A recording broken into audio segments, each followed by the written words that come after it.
안녕하세요. 평생을 남의 덕으로 사는데 그게 다 자기가 잘해서 그런 거라고 생각하며 잘난 척하는 사람들이 있죠. 바로 저희 시아버지 얘기입니다. 저희 시아버지는 누가 봐도 얄밉고 이기적이고 말만 앞세우면서 잘난 척하는데 실체는 없는 그런 사람입니다. 저희 시어머니는 정반대분이에요. 오죽하면 제가 결혼 초에 해맑고 철없는 며느리 시절 시어머니에게 한번 여쭤본 적이 있어요. 그런데 어머니는 대체 왜 아버님이랑 결혼하신 거예요? 그러자 시어머니가 그러시더라고요. 내 평생 가장 많이 들은 질문을 내가 언제 하나 했다. 철없는 며느리는 대답을 듣고 빵 터져서 깔깔깔 웃었지만 시어머니 표정은 이미 해탈을 거듭한 표정이더라고요.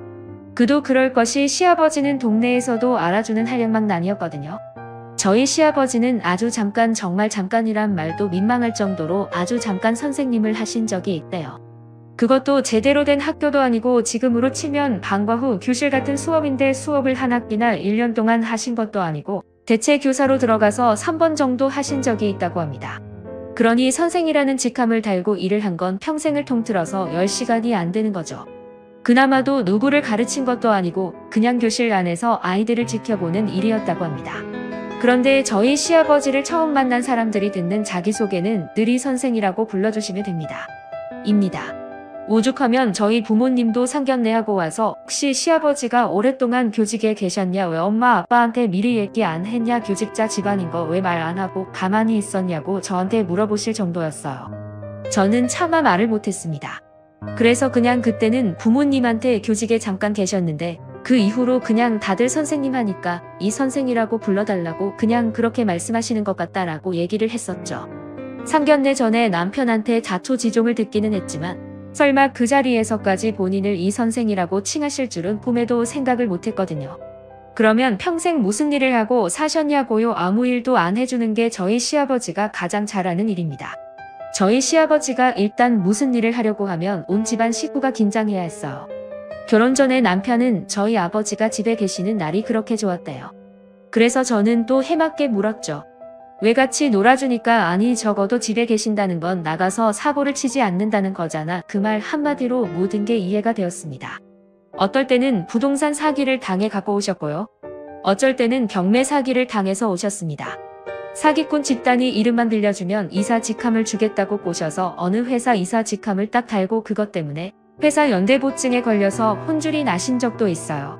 다행히 저희 시어머니가 몫이 인내심이 뛰어나고 똑똑하고 야무지신 분이라 그나마 본인이 공무원으로 번 돈 다 투자해가며 아버님 뒷수습하고 아들들 키우고 그렇게 사셨던 거죠. 저희 시어머니는 동사무소 공무원이셨거든요.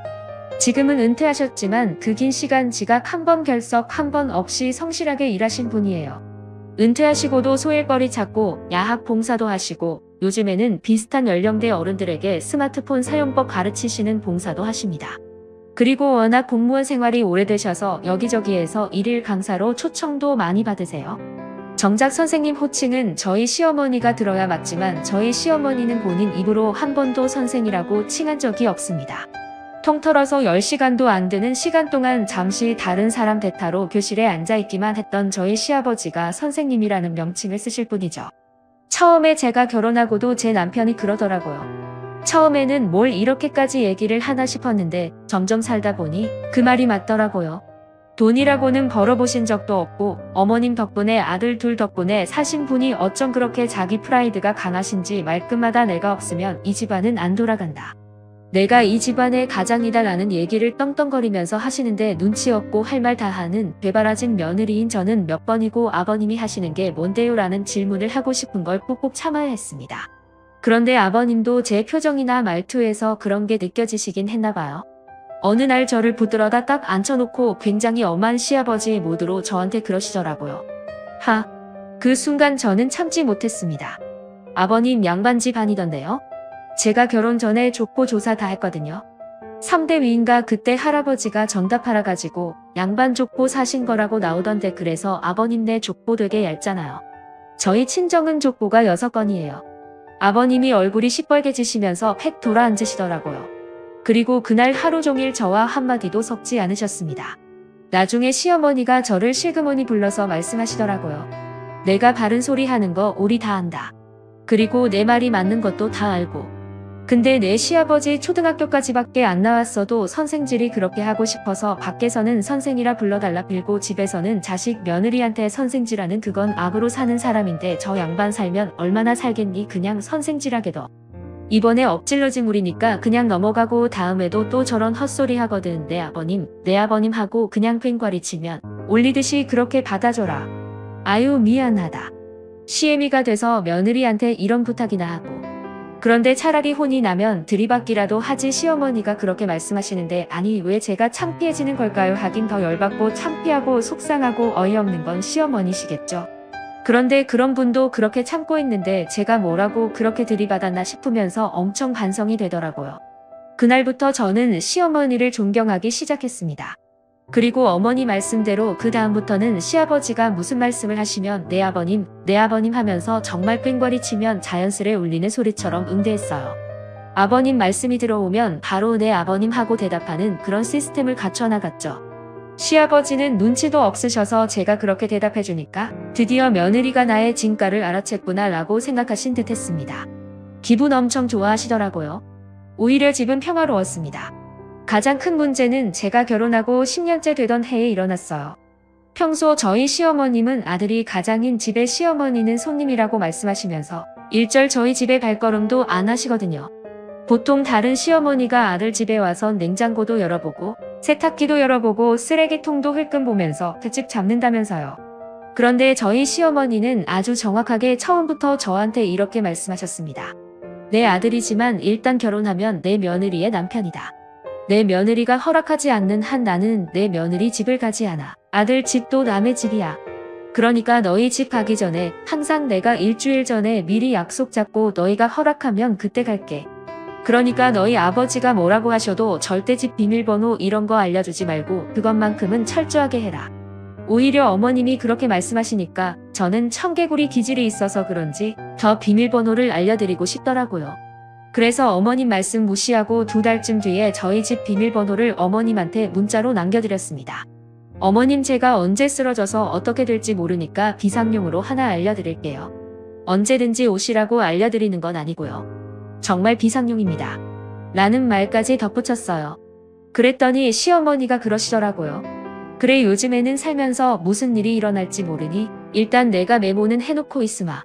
하지만 내 시아버지는 절대 모르게 해라. 내 어머님 저도 시아버님께 알려드릴 생각이 추호도 없어요. 그랬는데 이후로도 몇 년간 시어머니는 정말로 저희 집에 딱 한 번 오셨습니다. 그것도 저희 이 집 이사하고 집들이 한다고 온 가족을 불렀을 때 그때 한 번 오시고는 절대 오지 않으셨어요. 그런 시어머니였는데 어느 날 남편이 저에게 전화를 한 거예요. 목소리가 엄청 흥분되어 있더라고요. 여보 왜 그래? 무슨 일이야? 무슨 일인데 그렇게 흥분을 했어? 당신 그렇게 흥분한 거 처음 보는 것 같은데. 일단 집에 가서 내가 얘기하고 저기 좀 이따 어머님 가실 거야. 어머님이? 무슨 일 있으셔? 저기 엄마 좀 당분간 우리 집에 계셔야 될 것 같아. 왜? 무슨 일인데? 나중에 가서 얘기할게. 일단 엄마 문 좀 열어줘. 마침 저는 몇 년 전부터 회사 구조 조정 때문에 일주일에 3일은 집에서 재택근무를 하고 나머지 이틀은 회사 나가서 오전 근무만 하는 형태의 일을 하고 있었습니다. 물론 그렇게 해도 충분히 성과는 나는 일이기 때문에 저로서는 훨씬 좋았죠. 하지만 집에 있는 시간이 길어졌다고 해서 제가 집을 잘 치우고 산 건 아니거든요. 오히려 집에서 일을 한다는 핑계로 더 안 치우게 되고 음식도 대충 시켜 먹게 되더라고요. 당연히 집은 엉망진창, 조금도 정돈이 되지 않은 상태였습니다. 어머님이 오신다는 말에 그래도 눈치가 보여서 후닥후닥 치워야 되나 말아야 되나 하고 있는데 어머님한테 전화가 오더라고요. 네 어머님 방금 전화 받았어요. 언제쯤 도착이세요? 미안하다. 내가 집 앞인데 너 혹시 집 치우거나 그러는 것 때문에 나를 못 들여보내는 거면 지금 문을 좀 열어주고 만약에 그런 거 아니고 내가 따로 별도로 일 때문에 시간이 필요하면 내가 밖에서 기다리다 내가 들어오라는 시간에 들어가마. 오한이에요 어머님 안 그래도 청소하려고 그랬는데 그럼 올라오셔서 청소 좀 같이 해주실래요? 그래 내가 같이 치워줄게. 코라 시어머니는 그렇게 집으로 들어오셨습니다. 그런데 시어머니 양손에 큰 트렁크 2개가 들려있는 거예요. 깜짝 놀랐죠. 어머니 집 나오셨어요? 그렇게 됐어. 아니 왜요? 어머님이 못 참으실 일이면 어마어마한 건데. 내 아버지랑 이혼한다. 청천벽력 같은 일이었습니다. 어머님, 아버님의 이혼은 사실 아버님을 뺀 모두에게 행복한 일인 건 분명했어요. 그런데 두 분이 이혼을 하시면 아버님을 비롯한 모두가 힘들어지는 것도 사실이었죠. 말인즉슨 저희 아버님은 본인이 잘나고 훌륭해서 떵떵거리고 그래도 남한테 크게 손 안 벌리고 사는 거라 착각하고 계시지만 어머님이 없는 아버님은 낙동강 오리알이고 끈떨어진 신발이고 신부 없는 결혼식이란 말이죠. 누구도 환영하지 않고 하다못해 동네 친목회에서도 아마 반겨주지 않을걸요? 그런 어머니가 아버님을 떠나신다 하니 갑자기 머리가 복잡해지기 시작했습니다. 어머님의 브라보 시니어 라이프를 위해서는 응원하고 지지해야 될 일이었지만 홀로 남으신 대책불가 아버님을 생각하면 그래도 어머님이 옆에 좀 있어주셨으면 좋겠다는 게 이기적인 며느리의 생각이었죠. 어머님 그 결정 여자로서는 지지하지만 며느리로서는 몹시 걱정되는데요. 내가 하고자 한 거 아니야. 두 번째 충격이었습니다. 어머님이 하자 그러신 것도 아니고 아버님이 이혼을 먼저 얘기하셨다는 사실에 제 이성이 탈출을 하고 말았어요. 저도 모르게 소리를 버럭버럭 지르고 있더라고요. 아버님이요? 무슨 주제로요? 어머님이 그러시더라고요. 그러게 말이다. 그 주제에 글쎄 여자가 생기셨단다. 담담한 어머님 앞에서 제가 할 행동은 아니었지만 저는 몹시 흥분해서 머리를 쥐어뜯고 말았습니다. 그리고 나중에서야 후회하긴 했는데 그 당시에는 너무 흥분해서 어머님 앞에서 할 말 못할 말 가리지 않고 마구 쏟아냈어요. 아버님 미치신 거 아니냐면서부터 혹시 머리에 총 맞으신 거 아니냐? 아니 그렇게 평생 사기에 걸리고도 모자라 이제 드디어 코뱀 한테까지 걸리신 거냐? 어머님 그래도 아버님을 떠나시면 안 됩니다. 저희는 어떡하라고요 등등 어머니로서는 서운하실 수도 있는 얘기를 황당하실 수도 있는 얘기를 정신 못 차리고 쏟아냈죠. 간신히 제가 제정신을 차린 건 어머님이 저한테 이 한마디를 하셨을 때였습니다. 이번 주말에 여자가 집으로 들어온단다. 그래서 나왔어. 쇼크로 한 바퀴 돌았던 머리가 또 다른 쇼크로 다시 제자리로 돌아온 느낌이었어요. 이성을 잃고 흥분했던 저는 어머님의 두 번째 발언으로 다시 집 나갔던 이성이 머릿속으로 기어 들어오는 걸 느꼈죠. 한결 차분해진 모습으로 제가 어머니께 다시 여쭈어 보았습니다. 그러니까 어머님, 정리를 하자면 아버님이 바람이 났고 어머니한테 이혼을 요구했고 이혼이 성립되지 않은 상황에서 지금 주말에 새 여자가 집으로 들어온다고요? 정리하자면 그래. 나는 이 사람에게 규책 사유를 물어서 이혼 소송할 예정이야. 그리고 주말부터 여자가 들어오는 것도 이혼할 때 분명히 이 사람한테 불리하겠지. 하지만 그 사람에게 그런 얘기를 해주진 않을 예정이다. 갑자기 머릿속에서 용암이 터지는 것 같았습니다. 제 성격이 조금 무디고 약간 엉뚱하기는 하지만 청개구리 같은 면과 함께 또 하나 존재하는 게 히어로의 마음이거든요. 불의를 보면 참지 못하고 이것이 아니다 생각하면 어떻게든 관철해내는 게 그게 제 성격 중에 하나입니다. 저는 순간 결심했어요. 어머님의 이혼을 반드시 제 손으로 성공적으로 만들어 버리겠다고 말이죠. 제가 무슨 인맥이 있겠어요. 하지만 온머리를 굴리고 굴려 아빠의 친구의 사촌형이 변호사라는 걸 떠올렸고 엄마의 절친한 친구의 오빠가 자산운용관리사라는 것도 떠올렸습니다. 창피하고 사돈 보기 민망하다며 말리는 어머님을 뒤로하고 저는 바로 부모님께 전화를 걸었어요. 그리고 길게도 말을 안 했습니다. 시아버지가 바람이 나서 어머님을 쫓아내시고 새로운 여자를 주말에 들이신데 시어머니는 성공적인 이혼을 하셔야 되고 재산을 지키며 남은 재산을 증식시켜야 돼요. 엄마, 아빠, 변호사하고 자산운용관리사 연 다 할 수 있죠. 소개 좀 해주세요. 제가 누구 딸이겠습니까? 저희 엄마, 아빠 딸이잖아요. 저희 엄마, 아빠도 저랑 성격 똑같거든요. 딱 듣자마자 두 분이 바로 알겠다라면서 전화를 끊고 변호사와 자산운용관리사와 연락을 하시기 시작했습니다. 시어머니가 그러시더라고요. 너무 경황 없이 나오느라 아무 준비도 못했다며 오늘 하루만 저희 집에서 자고 내일부터는 내가 호텔로 가겠다고 말이죠. 저는 펄펄 뛰었습니다. 그리고 어머님께 제안을 하나 했어요. 어머님, 제가 재택근무하는 건 아시죠? 알지? 너 일주일에 2번은 회사 나가고 3번은 집에서 일한다며. 그런데 제가 집에서 살림을 하는 게 아니라 일을 하잖아요. 이 집안 꼬라지가 보이시나요? 오, 아주 잘 보인다. 이 집을 어머님이 관리해주세요. 취업을 요청드리는 거예요. 대신 저쪽에 남편의 게임방으로 만들었던 방을 싹 치워서 어머님이 머무실 수 있는 방으로 만들게요. 너 내 남편 게임하는 게 싫구나. 네, 이걸 보고 일석이조라고 하죠. 저는 꼴 보기 싫은 게임룸이 사라져서 좋고요.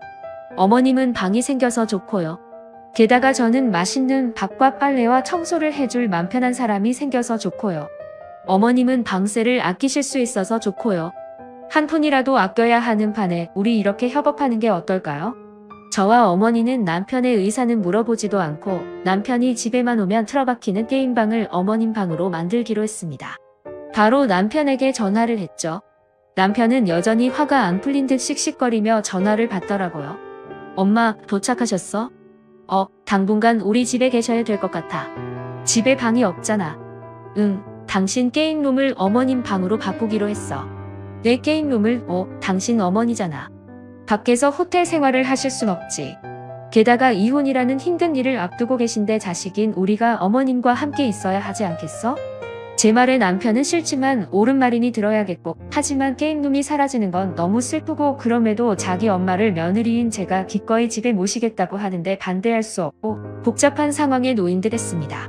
목소리가 영 묘하더라고요. 대신 주말에 거실에서 3시간 정도씩 게임하는 거 허락해줄게. 그리고 그 시간에는 나랑 어머님은 밖에 나가 있을게. 정말 당신은 멋진 아내자, 좋은 며느리야. 고마워.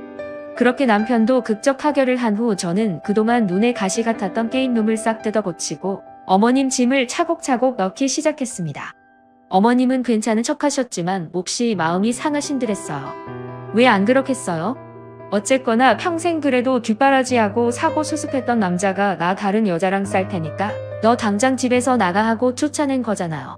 사실 제 성격 같았으면 머리끄덩이 다 잡아서 대머리 만들어 놓고 온몸을 멍투성이가 될 때까지 펑펑 때려줬을 거예요. 하지만 시어머니가 그러시더라고요. 아휴, 딱지 수준 맞는 거 찾아서 끼리끼리 살겠다는데 내가 나와줘야지. 저희 어머니 참 배포가 크신 분이었습니다. 그렇게 어머님은 저희와 함께 사는 삶을 시작하셨어요. 제 주변에 몇몇 이 사정을 아는 친구들이 시어머니랑 살면 불편하지 않냐고 하더라고요. 그때마다 저는 정말로 팔짝 뛰며 이렇게 얘기했습니다. 야, 친정엄마보다 5만 배는 편해. 다들 그게 무슨 소리냐고 묻길래 제가 그랬죠. 친정엄마는 한없이 편해가지고 계속 잔소리하고 구박하고 그러는데 시어머니는 그래도 제 눈치에 한 번씩 보시면서 잔소리도 안 하고 본인이 그냥 해주실 거 다 해주신다고요. 게다가 저희 친정엄마보다 시어머니 밥이 훨씬 맛있거든요. 시어머니가 저희 집에서 함께 사신 지 한 달 만에 저는 4kg이 쪘습니다.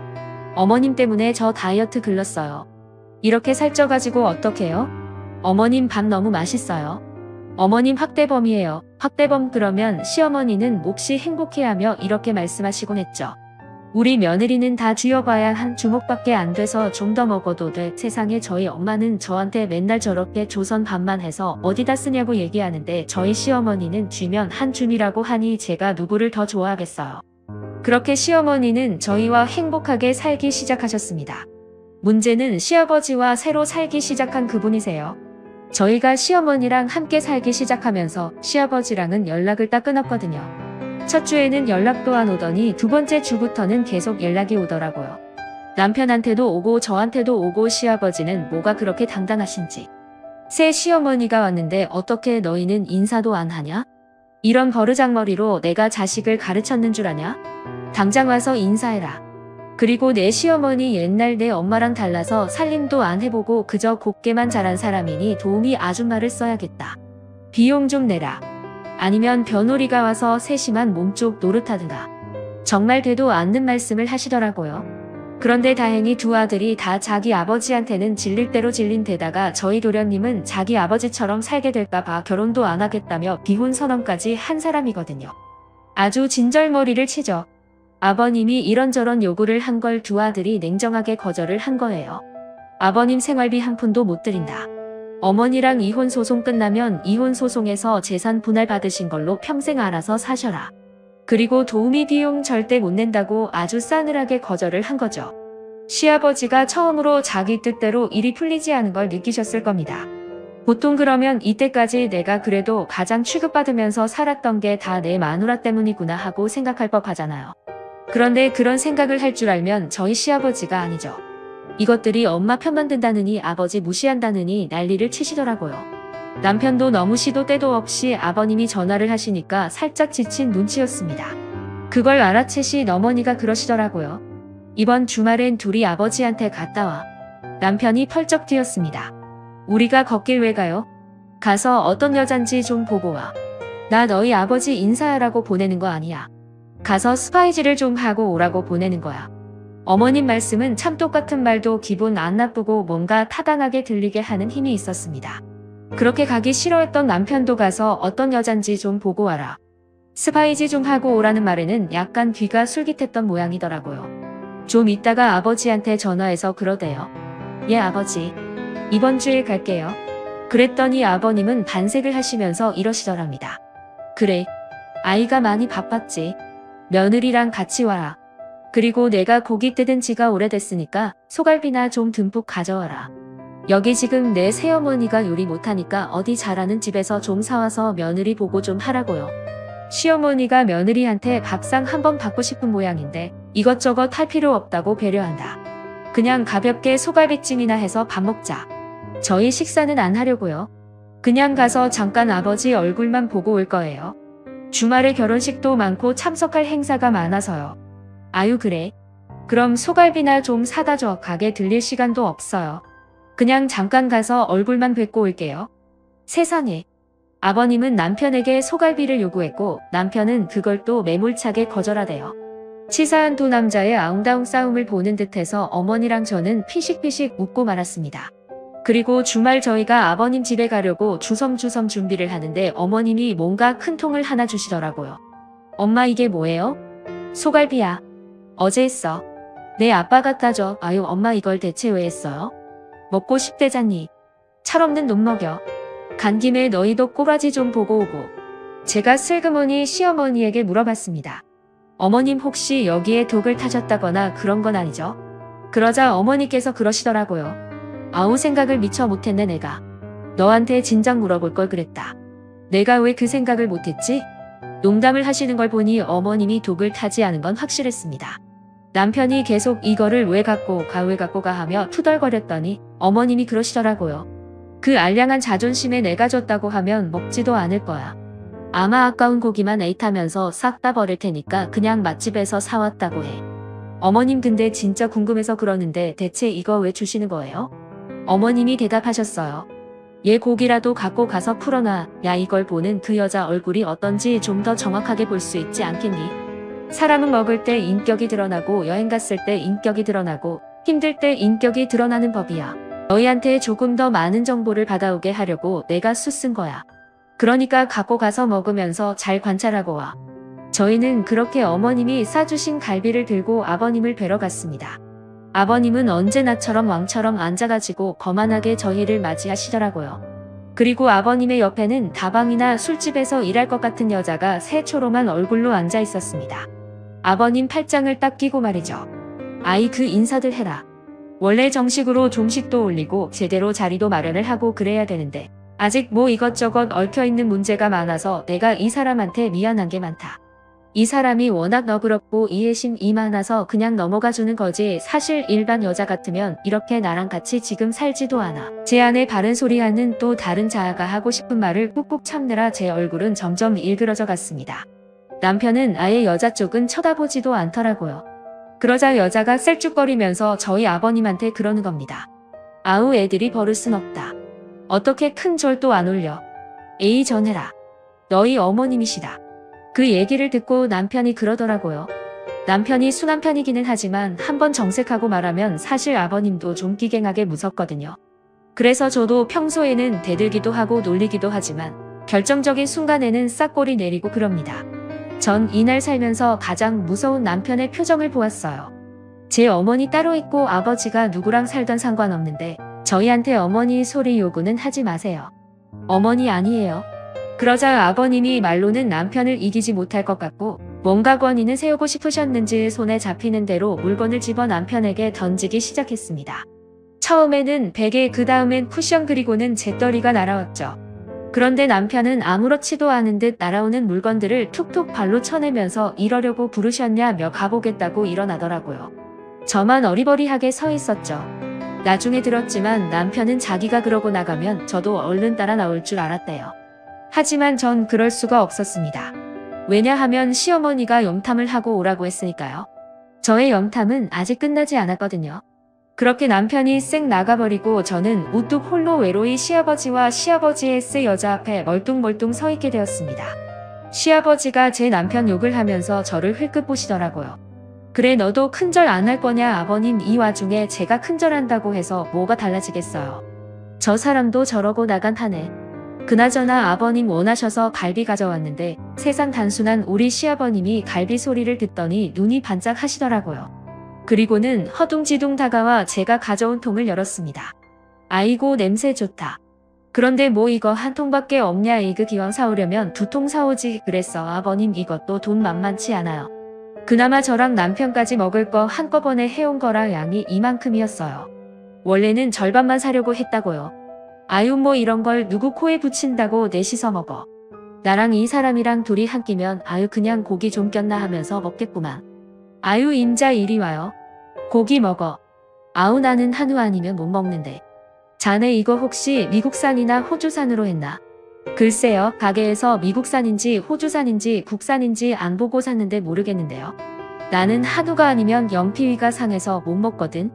에이 뭐 저기 한우겠지. 요즘 뭐 저기 비싼 갈비집은 한우로 하잖여. 아유 와서 먹어 임자 아주 간이 잘 된 것 같아요. 그럼 뭐 성의가 있으니까 맛이나 볼까. 한 입 먹으면 알지 뭐 한우인지 아닌지. 그렇게 있는 대로 고상을 떨던 여자는 딱 앉아서 한 입 먹자마자 눈이 반짝하더라고요.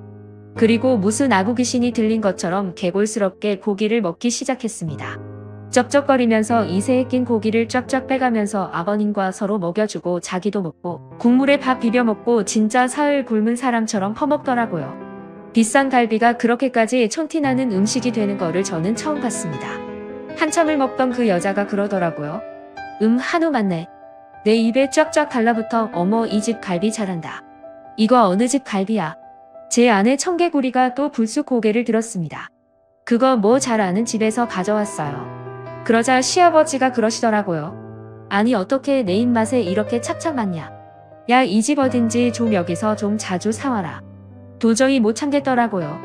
아버님 이제 갈비 못 사요. 아니 그게 무슨 소리야. 이제 영업 안 한대. 아니요. 어머님이 해주신 갈비거든요. 저희 먹으라고 해주신 건데 그냥 제가 좀 싸운 거예요. 아버님이 하도 갈비 얘기를 하셔서요.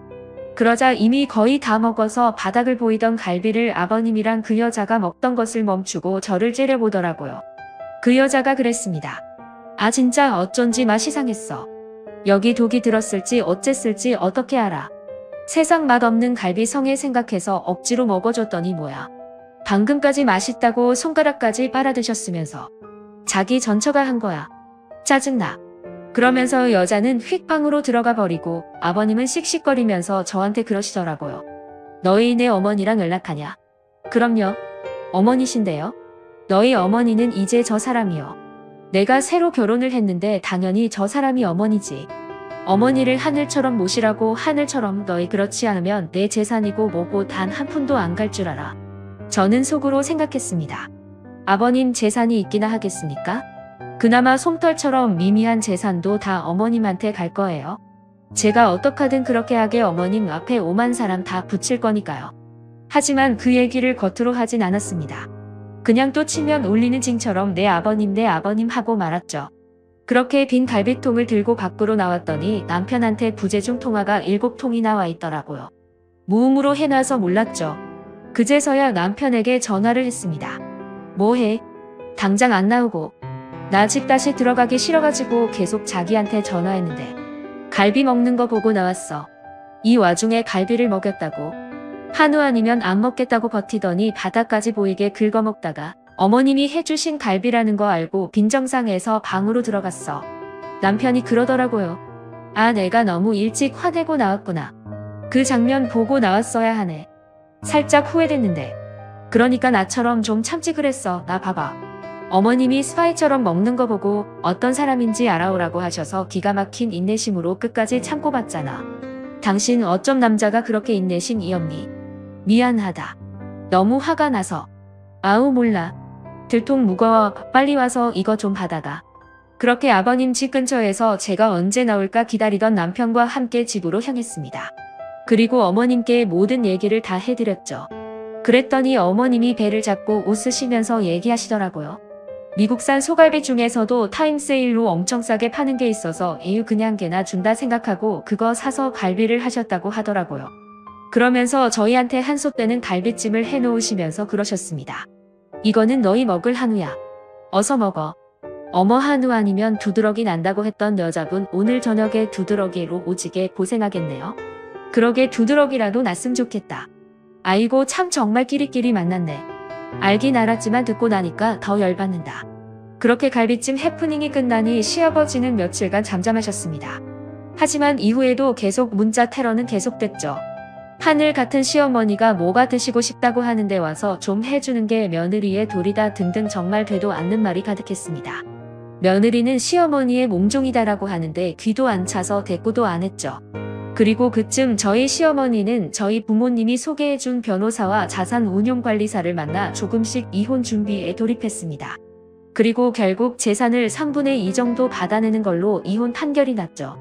아무 준비 없이 재산의 절반은 자기 거라고 굳게 믿고 있었던 시아버지가 펄펄 뛰었지만 워낙 시어머니가 준비를 잘하셨고 자식들의 증언도 한몫해서 혼인의 규책 사유 및 가정생활에서의 기여도가 없었던 점까지 다 참작을 해서 시아버지는 고작 7천만 원 정도를 받고 이혼을 하게 됐습니다.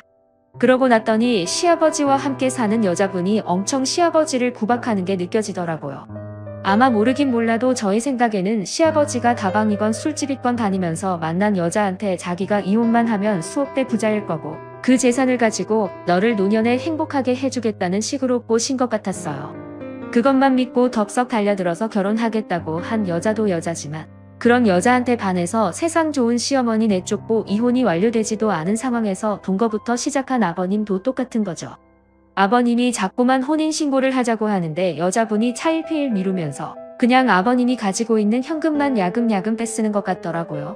자기도 아마 발목 잡히기 싫었겠죠. 그러니 애가 달기 시작한 건 시아버님이었습니다. 멀쩡한 어머니랑 이혼해서 낙동강 오리알 되고 새 여자랑 가정을 꾸리려고 했는데 여자는 혼인신고를 안 해주고 한마디로 여기서도 버림받고 저기서도 버림받은 애매한 상황인 거죠. 그런데 그쯤 저희 시어머니에게는 핑크빛 기류가 흐르는 일이 생겼습니다. 저희 엄마가 소개해준 자산운용사가 부인과 사별하고 15년쯤 되신 분인데 저도 몇 번 만나봤지만 엄청난 신사시거든요. 매너도 너무 좋고 재산도 많고 자녀들도 아주 잘 커서 외국에 있는 회사에 다니고 있습니다. 하나는 호주에서 금융회사에 다니고 하나는 영국에서 이 관련 일을 한다고 들었어요. 이분만 혼자 한국에서 살고 계신데 겨울에는 한 달간 호주에 있는 자녀에게 가 있고 여름에는 또 한 달간 영국에 있는 자녀에게 가서 시간을 보내시는 분입니다. 평생 자산운용사로 일했고 지금은 은퇴 후에 프리랜서로 자산 설계 일을 하고 계시는 건데 저희 어머님하고 코드도 잘 맞고 서로 말도 잘 통하는 것 같았습니다. 특히 이혼이 완료된 후에 저희 어머님한테 실제적으로 운용할 수 있는 현금 자산이 생긴 거잖아요. 거기에 대한 포트폴리오를 엄청 꼼꼼하게 짜주셨다고 하더라고요. 그리고 어머님이 스스로 어딘가에 투자를 하고 관리할 수 있도록 하나하나 알려주시는 것 같았습니다. 당연히 어머니와 그 자산운용관리사가 만나는 시간이 잦아졌고 어머님은 점점 화사해지셨어요. 제가 슬그머니 물어봤습니다.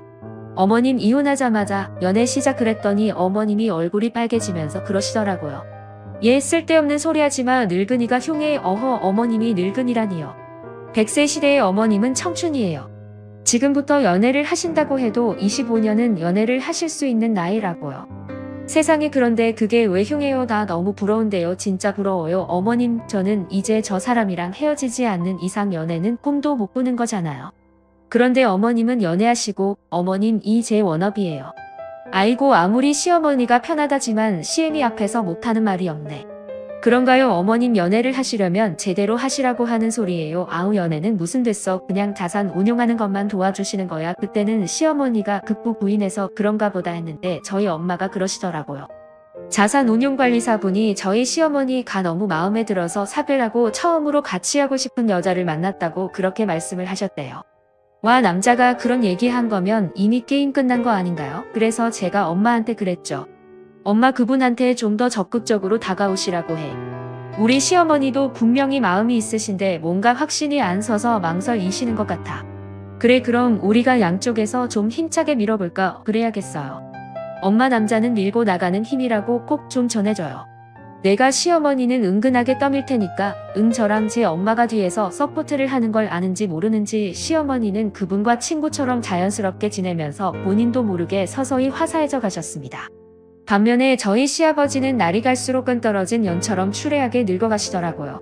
돈도 없죠. 옆에서 계속 짱을 거리면서 밥 한 끼 안 해주는 여자 어디 버티기가 쉬운가요? 예쁜 꽃도 한두 번이지 꽃에서 가시가 끊임없이 솟아자길 콕콕 찌르는데 예쁘다고 안고 있을 사람이 어디 있겠어요? 시아버지와 그 여자가 점점 싸우는 날이 늘어났고 시아버지가 저와 남편 그리고 도련님을 불러대는 날도 잦아졌습니다. 그래도 갈 때마다 시아버지는 내연녀가 하늘 같은 시어머니라며 곱게 모시라는 얘기를 끊임없이 하시더라고요.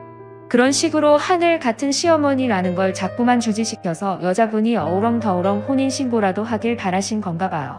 그날도 하도 오라고 하셔서 갔더니 시아버지가 그러시더라고요.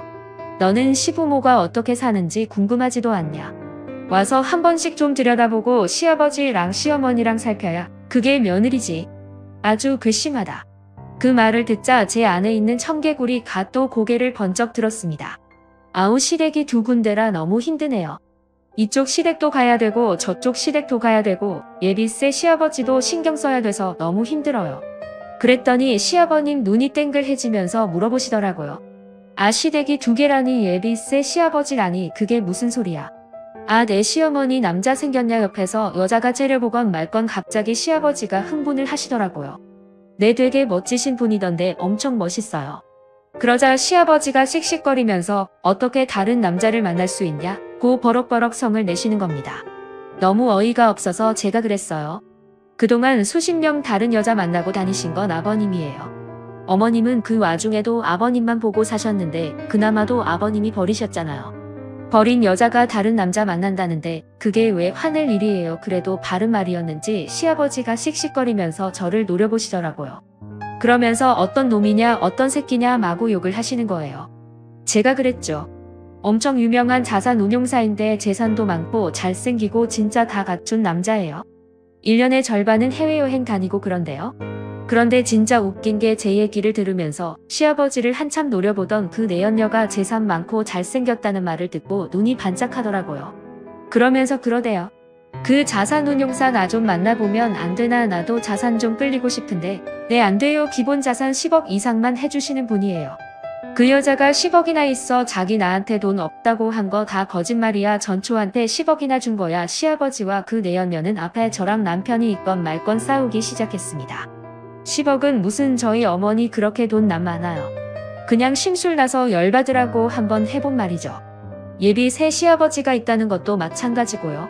미끼를 던졌는데 그렇게 걸려들 줄 확신은 못했지만 상상 이상이더라고요. 여자는 돈 얘기에 길길이 뛰고 시아버님은 남자의 존재에 길길이 뛰는 꼬라지가 아침 드라마를 보는 것 같고 그러더라고요.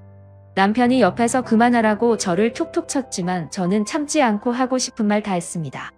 단단히 마음이 이상한 시아버지는 다음 날부터 저한테 끊임없이 전화해서 대체 어떤 놈이냐고 계속 물어보시더라고요. 저는 그냥 계속 멋지신 분이라고만 하며 시아버지를 살살 약올렸습니다. 그리고 시어머니에게 상황을 말씀드렸어요. 그 멍청한 인간이 무슨 짓을 할지 모르겠네.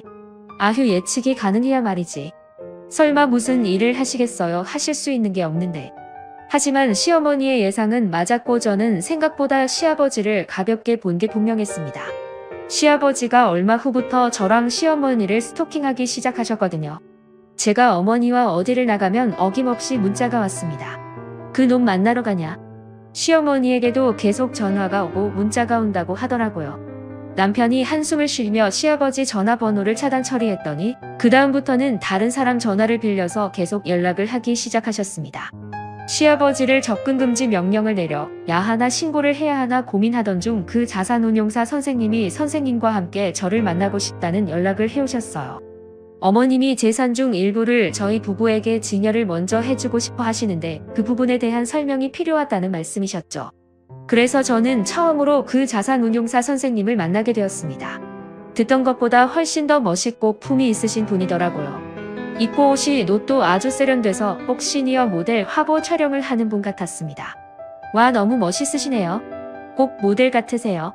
제 주책에 시어머니가 얼굴이 빨개지시면서 저를 툭 치셨지만 그분은 오히려 허허 웃으며 제 얘기를 받아주셨어요. 그래요. 어머님에게 좀 먹힐 것 같아요. 어머 선생님 무슨 그런 말씀을 완전 먹힐 것 같습니다. 앞으로 봐도 뒤로 봐도 완전 저희 어머님 취향이신데요. 얘 진짜 못하는 말이 없어. 아니 왜요? 며느님이 아주 솔직하고 씩씩한데 저 처음으로 여사님 앞에서 자신감이 생겼습니다. 아우 진짜 저는 그렇게 수줍어하는 시어머니도 처음 봤고 예쁘게 웃으며 누군가와 눈맞춤을 하는 시어머니도 처음이었습니다. 그게 뭐라고 뭔가 뭉클하면서 눈물이 울컥 올라오려 하더라고요. 하지만 늘 깽판치는 사람은 그런 감동적인 순간에 나타나는 법이죠. 카페 안에서 화기애애하게 얘기를 나누던 저희 앞에 불청객이 불쑥불쑥 나타났습니다. 바로 시아버님이었죠. 잘하는 짓이다. 며느리까지 앞세워서 감사스럽게 뭐래 진짜 여긴 어떻게 알고 왔대 어떻게 내가 나한테 이럴 수가 있냐 어떻게 딴 남자를 만날 수가 있어 허이구 누가 들으면 순정판 아신 줄 알겠어. 사는 동안 내내 사고치고 다니다가 늙음하게 바람나서 날아간 게 누군데 아이고 그건 아이 남자가 그럴 수도 있고 그런 거지 공공장소에서 이렇게 시끄럽게 하실 건 아닌 것 같고 나가서 말씀하실까요 하신 말씀 있으시면 아니 너냐 내 마누라랑 놀아나는 놈이 허참 이용까지 하신 마당에 마누라라뇨. 그리고 정확하게 말씀드리자면 여사님은 저한테 아무 관심 없으십니다. 제가 일방적으로 반해서 쫓아다니는 겁니다. 시어머니의 얼굴이 빨개졌습니다. 그리고 시아버지는 울그락불그락 해줬고요. 저는 이 모든 상황이 너무 흥미진진해서 두 눈을 크게 뜨고 두 귀를 쫑긋 세운 채 가운데서 눈만 대굴대굴 굴리고 있었습니다. 하하 허물키고 있다고 스스로 고백하는구만. 아직 이 여자가 어떤 여자인지 몰라서 그러는 모양인데 잘합니다. 아주 멋진 분인데 그동안 영 존중 못 받고 사신 것 같은 숨겨진 보석 같은 분이죠. 그래서 제가 좋아하고요. 숨겨진 보석 좋아하네. 그리고 혼자 좋아한다고 펄펄 뛰어봐야 어차피 여자는 자기가 돌보고 관심 있는 남자한테 돌아오게 되어 있어. 어린애도 아니고 질투작전이여 뭐요. 시아버지는 시어머니가 아직도 자기를 좋아해서 질투를 하게 만들려고 남자를 만난다고 착각하는 모양이었습니다. 아니 그런 생각은 대체 어떻게 할 수 있는 건지 이해가 안 되더라고요. 운용사 선생님이 뭔가 막 더 말을 하려 하던 그 순간 시어머니가 벌떡 일어나서 시아버지를 위아래로 야멸차게 훑어본 후에 운용사 선생님의 팔짱을 다겼습니다. 모두가 놀랐죠. 진짜 놀고 있네. 누가 지가지컷한테 관심이 한 조각이라도 있는 줄 알아. 자기 우리 다른 데 가서 얘기해요. 차 가져왔죠. 너도 나와. 와 저희 시어머니 정말 박력이 넘치시더라고요. 여자인 제가 봐도 멋있었습니다. 운용사 선생님은 이미 눈에서 꼴이 뚝뚝 떨어지는 모습이었어요. 자신의 팔에 팔짱을 낀 어머니의 손을 부드럽게 잡더니 지그시 바라보며 그러시더라고요. 갑시다. 셋이서 드라이브하고 멋진 데서 저녁 먹으면서 잔잔히 얘기하면 좋겠네요.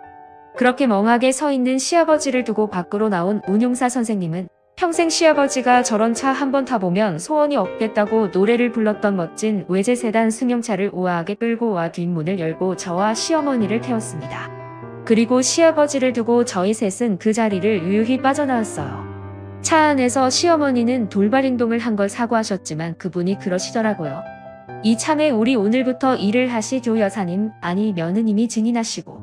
저는 찬성이요. 수줍게 웃던 시어머니도 결국 고개를 끄덕이셨습니다. 그렇게 시어머니는 새 연애를 행복하게 시작하셨어요. 아 시아버지는 내연녀가 그나마 있던 돈 들고 도망을 가고 혼자 쭈글쭈글해진 채 망날집에서 멍하게 계신답니다. 아들 둘이 용돈도 넉넉하게 들이지 않고 사시는 집도 월세로 돌려버려서 생애 가장 쪼들리는 시간을 보내시는 중이에요. 안타깝게도 불쌍하지는 않더라고요. 아마도 시어머니는 내년쯤 재혼을 하실지도 몰라요. 운용사 선생님이 함께 남은 생을 보내고 싶다고 얼마 전에 청혼을 하셨거든요. 저한테도 얼마나 잘해주시는지 요즘에는 시어머니보다 새 시아버지가 더 좋아서 자꾸 어머님을 보러 가게 된다니까요. 남편과 도련님도 새 시아버지에게는 자연스럽게 아버지 소리를 하더라고요. 뒤늦게나마 존경할 수 있는 어른 이 아버지로 생겨서 감사하다나요. 평생 가족들을 괴롭히기만 했던 시아버지의 말로는 역시나 쓸쓸하네요. 감사합니다.